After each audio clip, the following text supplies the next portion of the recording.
I thought he was just coming to say goodnight, but when the door clicked shut behind him, everything I believed about love, family, and who I was unraveled in seconds. My name is Lucas. I spent months trying to outrun something I didn't understand. But when I came home that summer, I wasn't prepared for what had changed, especially not in him. This isn't a love story people like to hear, but it's the only one I have. And it started the night my brother locked the door and whispered 5 words that shattered me. When Lucas stepped off the bus in the sweltering Kentucky heat, it didn't feel like coming home. It felt like stepping into a dream he'd outgrown. The old farmhouse at the end of a dusty gravel road, paint peeling from the siding like dried skin, windows fogged with age. The wind rustled through the cornfields behind it, whispering secrets he no longer understood. It had only been 6 months since he left for college in New York, but everything looked smaller, quieter, like time had slowed without him. He stood still for a moment, heart thudding, suitcase in hand. The sun beat down on his shoulders, and the familiar scent of damp earth mixed with the faint hint of engine oil from his brother's old pickup. Something inside him twisted. This place used to feel like a part of him. Now it felt like a stage set, like he was walking into someone else's story. He wasn't ready to be here. Not really. But something had drawn him back. Something he hadn't dared name. The front screen door creaked open behind him. And there he was, Caleb, his older brother, standing in the doorway like a ghost from a memory that still haunted his dreams. "You've changed," Caleb said quietly, and something in Lucas's chest folded on itself. It was late afternoon, the second day back. They were out by the barn, swatting flies and tossing stones at a rusted tin that had been sitting on a fence post since they were kids. The sun spilled gold across the fields, making the grass shimmer. Lucas laughed, awkward, stiff, and replied, "So have you. More muscles, less patience." But Caleb wasn't smiling. He just stared at Lucas, not in that casual, distracted way brothers do. No, it was intense, measured. His gaze scraped over Lucas like he was trying to memorize every inch of his face, like he was searching for the boy who left and finding a stranger in his place. Lucas shifted uncomfortably. "What?" he asked, aiming for lightness. "Nothing," Caleb said, but the word hung too long, heavy in the air between them. The silence stretched. Lucas felt in his throat, thick and bitter. Caleb's hands, calloused from weeks of yard work, flexed at his sides like he didn't know what to do with them. Then he picked up a pebble and flung it hard toward the trees. "That's a lie," Lucas said softly. Caleb didn't look at him. "Yeah," he admitted. That evening, they found themselves alone in the kitchen. Their parents had gone into town. Lucas was cleaning up after dinner, rinsing plates.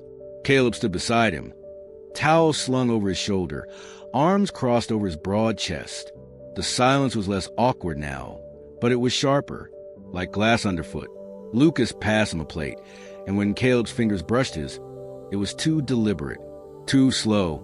Lucas dropped the next dish with a clatter. "Shit," he muttered, scrambling to grab it. Caleb knelt down too, and their heads nearly collided.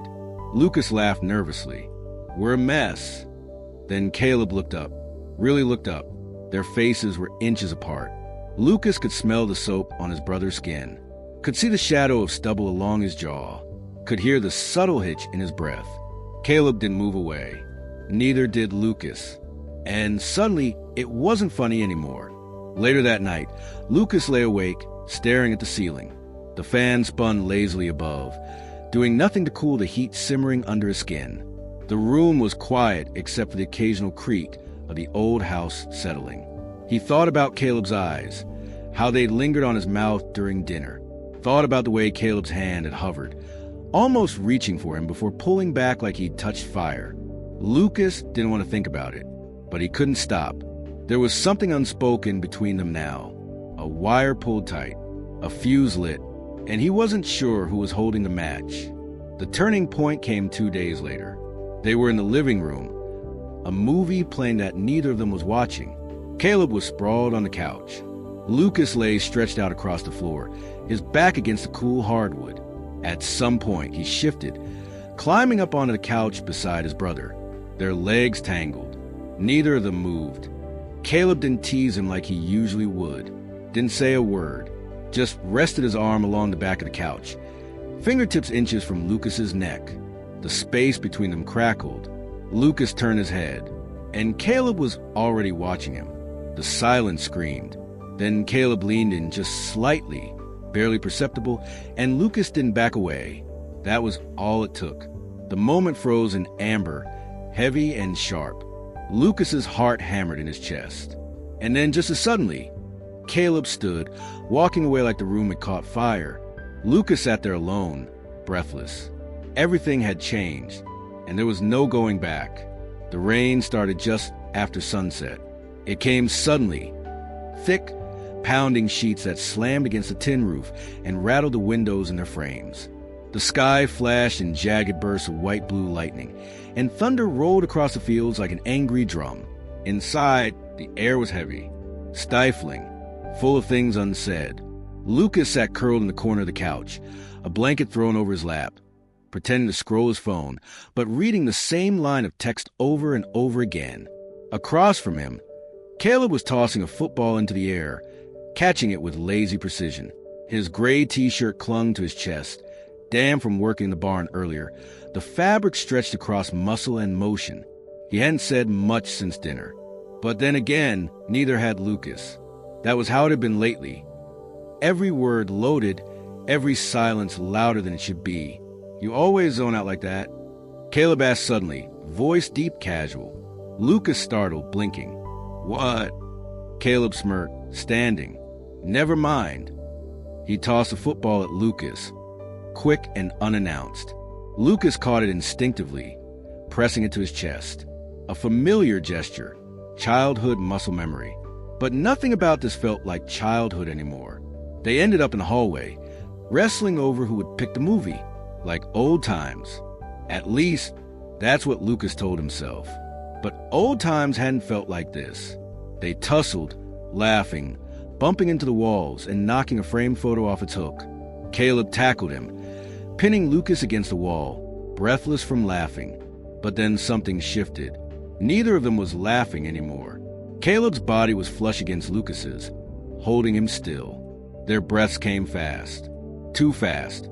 Caleb's hands found Lucas's wrists, like they always had during rough play, but this time, he didn't let go. Lucas swallowed hard. Their eyes locked. Thunder cracked above them. Caleb leaned in. Lucas froze. His heart punched against his ribs, each beat louder than the last. The world around them shrank. The hallway, the storm, the past. It all fell away until there was only the space between them, and the fact that it was vanishing second by second. Caleb, Lucas whispered, not even sure what he was trying to say. But Caleb was already pulling back. Not far, just enough. His hands dropped away. His jaw clenched. Something dark flickered in his eyes. We should stop, he muttered. Lucas nodded, but neither of them moved. That night, Lucas couldn't sleep. He lay in bed listening to the rain batter the windows, thunder groaning in the distance like a warning. The events of the day spun on loop in his head. The closeness, the almost. He tried to push it down, to pretend it didn't matter, that it hadn't happened. But something inside him had cracked open, and nothing was sealing it shut. Then came the sound, a creak on the stairs. Lucas's entire body went still. Another step, then a pause. The door opened slowly, quietly, almost like the storm had willed it. There was Caleb, barefoot, shirtless, damp curls of hair clinging to his forehead. His chest rose and fell unevenly. Lucas sat up in bed. Caleb? Caleb didn't answer. He stepped inside, closing the door with a soft click that echoed louder than thunder. Then came the lock, a soft metallic snap. Final. Lucas felt the air drain from the room. Caleb stood still for a moment, like he wasn't sure what he was doing. Then he crossed the room, sat down on the edge of the bed, his hand clenched tight on his thigh. I can't pretend anymore, he said. Lucas's breath caught in his throat. Don't, he whispered, even though he didn't mean it. Caleb looked at him, eyes raw, broken open. It's always been you. The silence after that wasn't silent at all. It was full of thunder, of heartbeats, of the sound of breath hitching in a chest too full of things no one ever says out loud. Lucas shook his head slowly. We're brothers. I know. This is wrong. I know. Then why the hell are you here? Lucas's voice cracked. Caleb didn't answer at first. Then he looked up, meeting Lucas's eyes like he was ready to be struck down. Because not being near you hurts more. Lucas felt like the floor had dropped out from under him. And before he could think, stop, breathe, he moved. He reached for Caleb, gripped the front of his shirt with trembling hands, pulled him forward. Their lips met. It was clumsy, harsh, full of panic and guilt and years of everything they hadn't dared say. But it was also real, undeniable. The kiss deepened, fueled by desperation, by months of tension unspoken. Caleb's hands cupped Lucas's jaw, thumbs trembling against his cheekbones. Lucas leaned in like he was falling off a cliff and had finally stopped resisting gravity. The room spun. The bed creaked beneath them. Clothes were fumbled with and discarded like they burned. The rain outside turned violent, slamming against the roof like the sky itself was trying to tear the house apart. But inside, in the dark, they moved together like two people drowning in the same storm. And when it was over, when they lay tangled together in the thick quiet, Lucas finally breathed again. I don't know what this means, he whispered into Caleb's shoulder. Me neither, Caleb replied, his voice rough with emotion. But I know it's real. They didn't speak again. They didn't need to.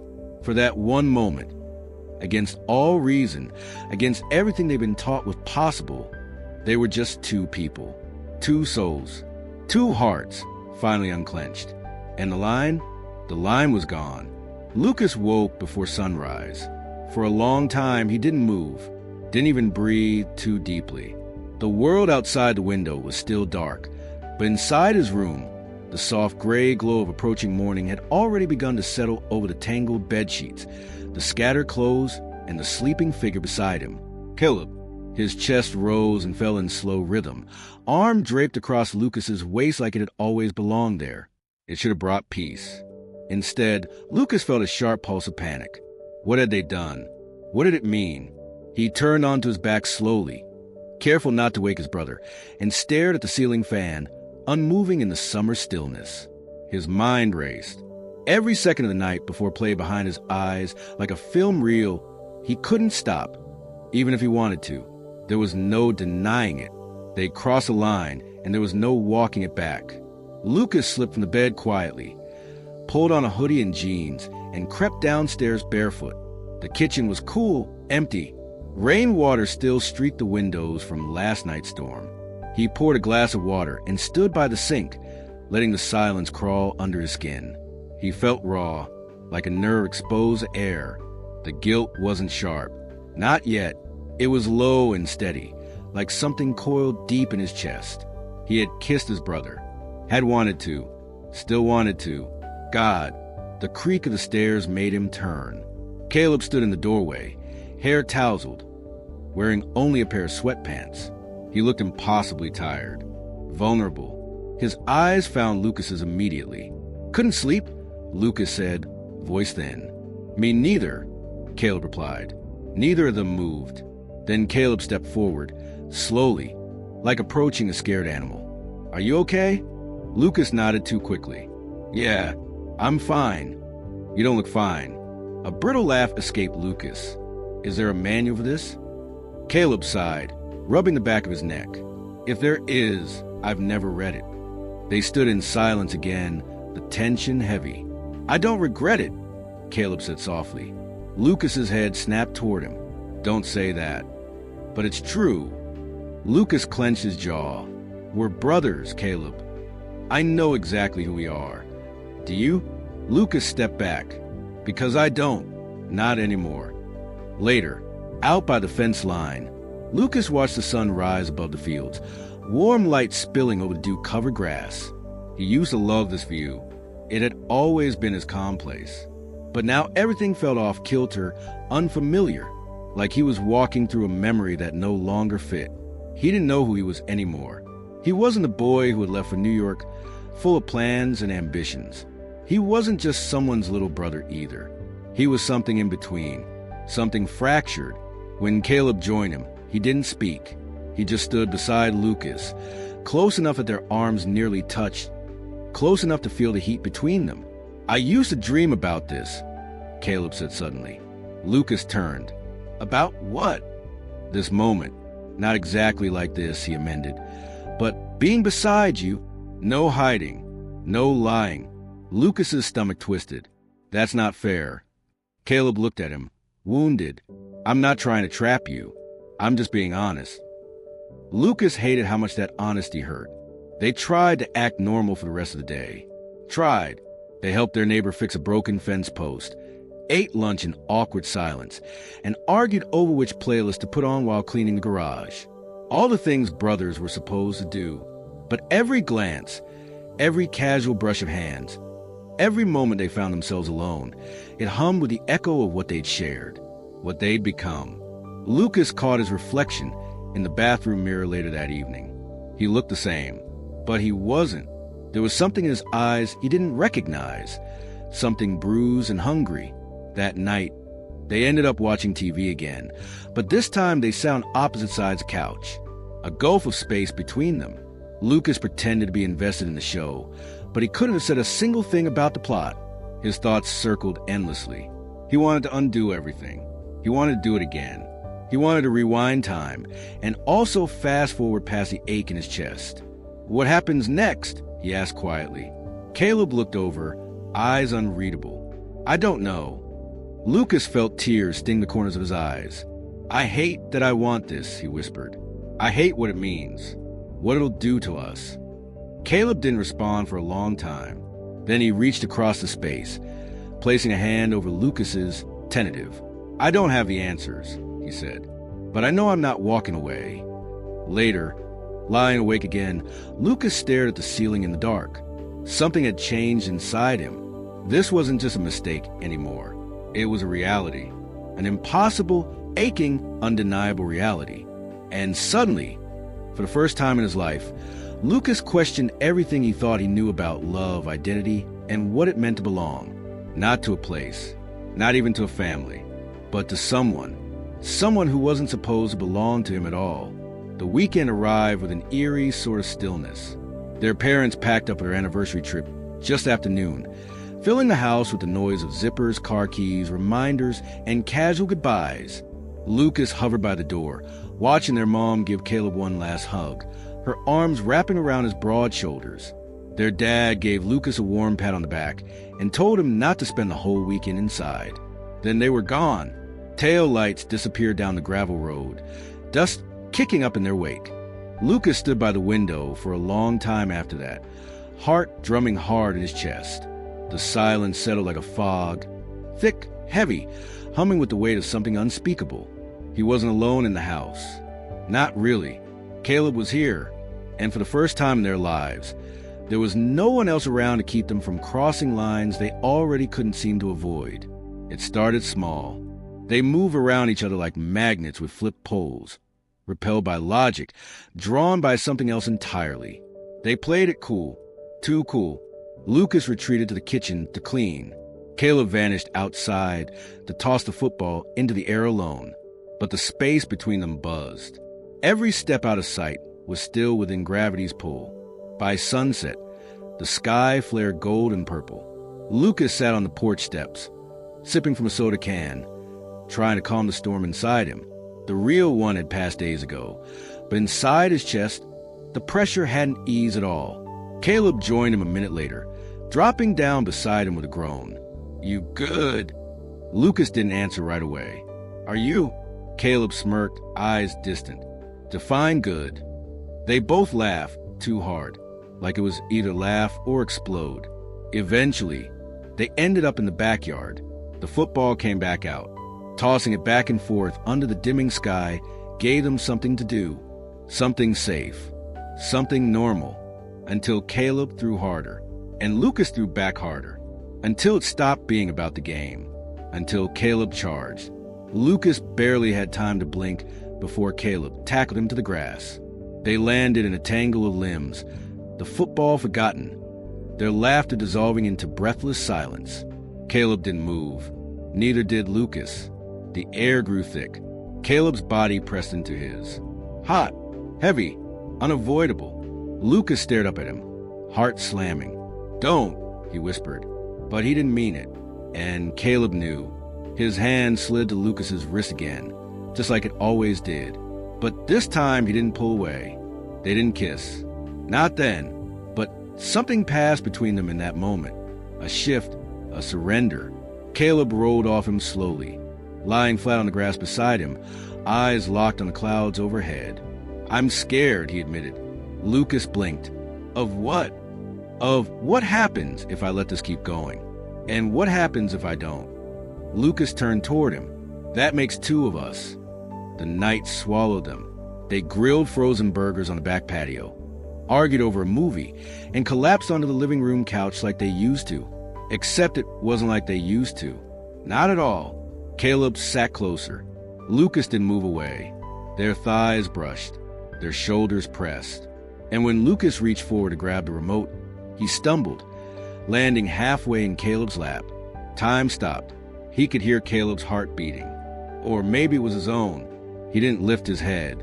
Caleb's hand hovered, then settled, trembling against Lucas's back. "You okay?" Caleb whispered. Lucas didn't speak. He couldn't. His entire body ached with the weight of needing something he wasn't allowed to want. They didn't kiss that night either, but they didn't sleep apart. Lucas crawled under the same blanket, unsure who reached out first, but when morning came, they were tangled together, fully clothed, completely undone, and absolutely not ready for what it meant. The second day was quieter, more intentional. They avoided touch but not eye contact. That became its own language. Caleb's gaze followed Lucas everywhere. Lucas stopped trying not to notice. "You're watching me again," Lucas said as they sat on opposite ends of the kitchen table, picking at leftover pizza. "Because I can't not," Caleb replied without hesitation. Lucas's pulse skipped. This wasn't pretend anymore. This was something alive. And neither of them was brave enough to name it, but neither could walk away. That evening, they argued. It started small, about dishes, about the stupid movie they watched, but it exploded. Because the real fight was never about chores or film choices. It was about fear, about what they'd done, about what they hadn't dared do. "You think I wanted this?" Lucas shouted. "No," Caleb said, quiet but firm. "But don't lie and say you didn't." That silence came again, the dangerous one. Lucas stood frozen, fists clenched at his sides. "You make it so damn hard to breathe," he whispered. Caleb crossed the room slowly. "Then stop pretending you don't want to." Lucas didn't step back, didn't look away. And when Caleb kissed him this time, it wasn't desperate. It was deliberate, slow, real. It was a second kiss that undid Lucas completely. Because it wasn't just heat. It wasn't just longing. It was affection. It was tenderness. It was everything he thought he wasn't allowed to have. Everything that told him, "You belong here." And for that one terrible, beautiful weekend, they let themselves believe it. They let the house become a world of their own. A world with no judgment, no fear, only the truth that in each other's arms, something broken became whole. But Sunday would come, and with it, the return of their parents, and reality. But for now, for just one more night, they chose not to care. Sunday came too fast. The saw from the garage door, the crunch of tires on gravel, the slam of two car doors, those sounds ripped through Lucas like sirens.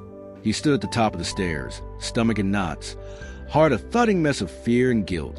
Beside him, Caleb stood very still, expression unreadable, fists tucked tight into the pockets of his hoodie. They hadn't spoken much that morning. Not after what happened the night before. Not after Lucas had fallen asleep with his head on Caleb's chest, listening to the echo of his heartbeat, like it was the only sound that mattered.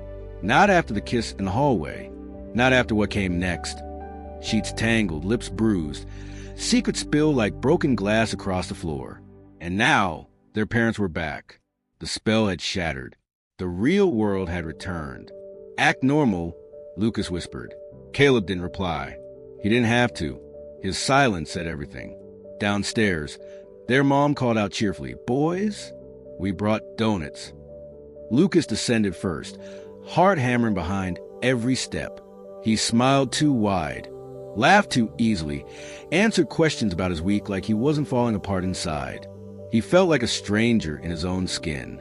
Caleb kept his distance. When their hands brushed reaching for the same coffee mug, they both flinched like they'd been burned. And their mom noticed. Of course she did. Her gaze lingered a second too long.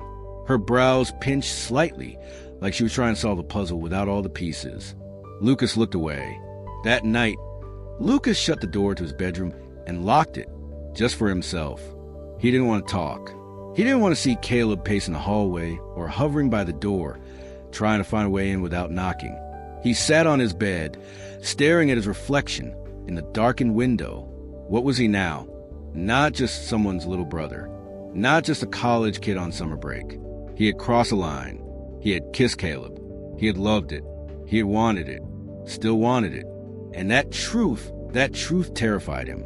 Monday morning, Caleb was gone before Lucas woke up. The pickup truck was missing from the driveway. No note, no text, no goodbye. Lucas's chest caved in with the realization. Was this the part where it all crumbled? Where silence swallowed them whole, and they pretended nothing ever happened? Was that the plan? Erase it? Erase him?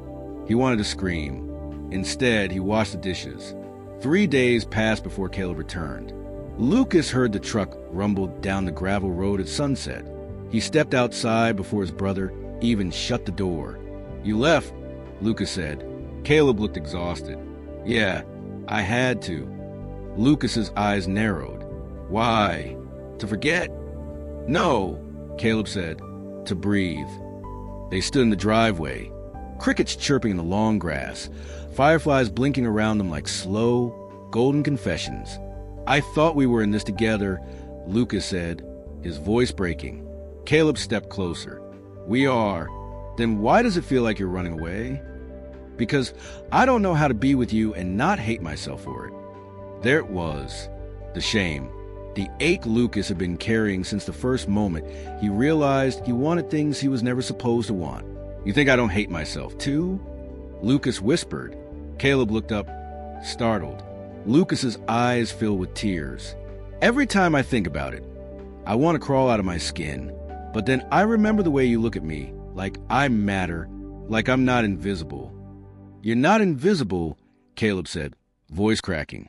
Then why do I feel like a ghost in my own house? Neither of them spoke after that. They just stood there, under a Kentucky sky, full of stars and sins. The next day, Lucas didn't lock his door, and Caleb didn't knock. He just came in and sat beside him on the bed, staring down at his hands. I talked to someone, he said. Lucas turned. Who? A therapist, Caleb muttered. Online. Anonymous. Lucas blinked. Seriously? I had to, Caleb whispered. I thought I was losing my mind. Lucas stared at him for a long time. Then he said, Did it help? A little. Enough to know I'm not the only one who's ever felt this way. Lucas's shoulders slumped in relief. You have no idea how long I've needed to hear that. Caleb looked over. Then maybe we stop trying to fix this by pretending it's not real. Over the next few weeks, they didn't kiss, they didn't touch, but they talked, really talked, about everything, about growing up in a house full of expectations and silence, about who they were before this, and who they might be now. Lucas read articles, found message boards, learned words for the things he was feeling, words like emotional enmeshment, words like forbidden longing, words that didn't erase the truth but helped name it. It didn't make it right, but it made it real, and that was a start. They carved space between them, separate rooms, separate routines. But every night they met on the porch and sat in silence, and slowly, gently, grew into men who didn't have to run anymore. Lucas didn't know if the world would ever forgive them. Hell, he didn't know if he would ever forgive himself. But for the first time in weeks, he felt like he could breathe again. He was growing. He was breaking. He was healing. All at once. The wind changed that night. It carried with the last breath of summer, warmer than it should have been for early fall, but tinged with that slow-cooling sharpness that whispered of change. Lucas sat on the porch swing, hoodie zipped to his throat, hands wrapped around a chipped coffee mug. Steam rose and thin, curling ribbons. His eyes stayed on the tree ahead, but his thoughts were far away. Behind him, the screen door creaked open. He didn't have to look. He already knew. Caleb stepped outside, quiet and heavy-footed like always. He didn't say anything at first, just stood there, arms crossed, staring out at the same stretch of trees like maybe the answers were buried out there in the woods. Lucas spoke first. "It's been 3 months." "I know," Caleb replied. "Since it happened?" Caleb nodded. Lucas exhaled. "Do you think we'll ever be normal again?" There was a pause. Then Caleb moved, sat beside him. Their knees touched slightly. "I don't think we were ever normal," Caleb said. "We were just good at pretending." The words hung there between them. Lucas had spent the last 3 months rebuilding his sense of self, brick by emotional brick. He'd started therapy online, joined a queer support group in New York, even started journaling. It didn't fix him, but it helped him stop believing he was broken in the first place. He had stopped asking himself why he felt what he felt. Now, he asked what he was going to do with it, what it meant, what it cost, and whether it was worth it. He looked over at Caleb. His brother looked tired, not in a physical sense, but like someone who'd been holding a secret for too long, carrying too much shame in too small a body. "Do you ever regret it?" Lucas asked. Caleb looked over, startled. No, that answer came too fast, too sure. Lucas raised an eyebrow. Caleb sighed. "I regret the confusion, the pain, the guilt, but not you." Lucas felt that land deep in his chest. He looked away, tears rising. "I used to lie awake at night wondering what was wrong with me," he whispered. "I thought love had rules, boundaries, that it came with a manual. And now I think it just comes," Lucas said, "and we're the ones who try to tame it, force it into shapes that make other people comfortable." They sat there for a long time in silence. Then Caleb asked, "Are we monsters?" Lucas's head snapped around. "Don't say that. Someone will," Caleb said quietly. "They'll say it the second they find out." Lucas stared down at his hands. "I'd rather be hated for something real," he said, "than loved for a lie." The moon rose higher. The world around them spun on, indifferent. But for the first time in months, Lucas felt still, not because the chaos had ended, but because he'd stopped trying to escape it. "This thing between us," Lucas said slowly, "it may not survive. It may break us, or be something we carry in silence for the rest of our lives." Caleb didn't speak, just waited. "But I don't want to pretend it didn't happen," Lucas finished. "I don't want to bury it like a crime." Caleb reached over, took his hand. No rush, no fire, just warmth. A week later, Lucas left for New York again. Caleb helped him pack, folded shirts in silence, loaded bags into the car. He didn't ask for promises, didn't ask for answers. But just before Lucas stepped into the car, Caleb reached out and cupped the side of his face. It wasn't a kiss. It was something quieter, but no less powerful. "I'll always be your brother," he whispered, "but I'll never pretend you did me more." Lucas pressed his forehead to Caleb's. "I know." Back in the city, Lucas returned to his apartment and routine, but everything looked a little different. His reflection held more weight now, his steps more purpose. He still wasn't sure what the future held, whether what happened with Caleb would ever happen again, or if it even should. But he was done hiding, done hating, done pretending. A month later, he sat in group therapy. A woman named Tasha had shared a story about being in love with her best friend's wife. Everyone had gone silent after. Lucas raised his hand. He cleared his throat. "I think sometimes love shows up in ways we weren't taught to expect," he said. "It's not always pretty, not always easy, but it's real. And if we can name it, if we can own it, maybe it doesn't have to destroy us." Tasha smiled, and Lucas felt something inside him finally begin to heal. Later that night, Lucas wrote Caleb a letter. He didn't send it, not yet, but he wrote it. And sometimes That was the bravest thing a person could do. Excerpt from Lucas's letter. You once asked if we were monsters. I don't think we are. I think we're just two people who felt something so strong it broke the rules. And maybe the rules needed breaking. I don't know where this ends. Maybe it ends here. Maybe we go our separate ways, carrying this in silence like a scar we never show. But maybe, just maybe, we find a way forward, a way to stay in each other's lives, even if the world never understands. Because what we shared was real. And I'm done being ashamed of real things. Lucas folded the letter and placed it in a drawer. He didn't know when he'd send it, but he knew he'd never burn it. Because some truths weren't meant to disappear. Some loves weren't meant to be erased. And some parts of him, no matter what the world said, deserved to exist without apology. Sometimes, the lines we're told never to cross aren't as simple as we were taught.